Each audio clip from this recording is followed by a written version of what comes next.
My name's David. We're on a journey across the country to share caregiver stories.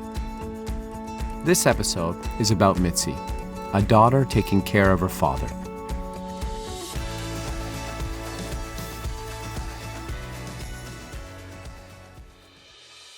My name is Mitzi, and I'm a yoga teacher, personal trainer, an author, and I'm also a caregiver. I take care of my dad. He has ALS, and you don't get better from that. His brain is unable to send messages to his muscles, so his muscles will deteriorate until his body can no longer function, and that will be the end for him. When he got sick, his demeanor didn't change. He was still the same person that he was before, loyal, loving, not a nasty bone in his body. It's getting harder for him to speak, so we've resorted to texting. He sends me funny videos throughout the day, and that moment is so precious because I know that he's laughing and we get to share that moment even though physically we're not together. Sitting and having a conversation with my dad, or not talking at all, just being with him, is way more important to me than going out on a date, for example, or going shopping for those pants that were on sale. I've also learned that sometimes your true friends aren't who you think that they are.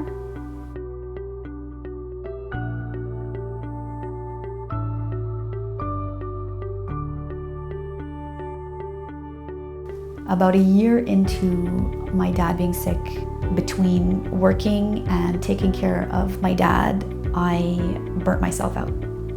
I became terribly depressed. I gained upwards of 30 pounds from not being active, from eating, from drinking. It was not a pretty sight.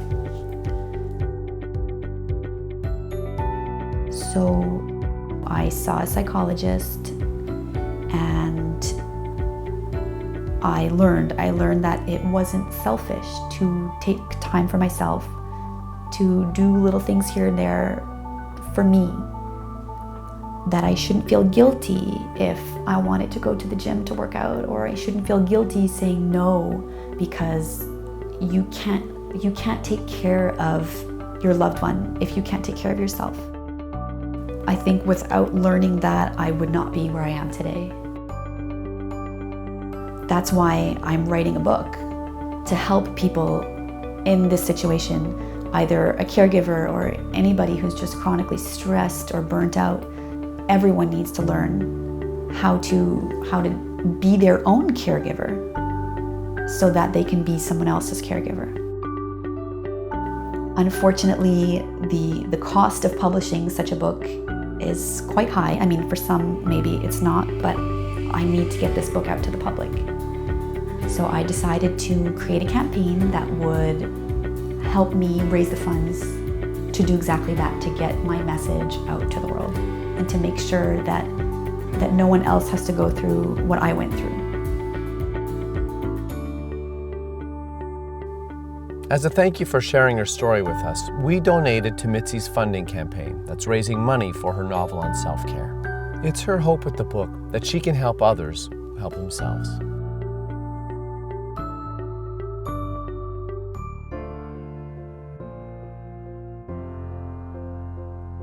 This gift of $1,000 towards the publication of my book is incredible. And not because it's money, and not because it could buy things, but because it's enabling me to give a gift to everyone out there, everyone in need of a little bit of guidance.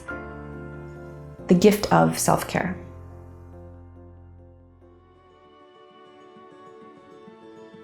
I promised myself that I would try to spend as much time with him as possible.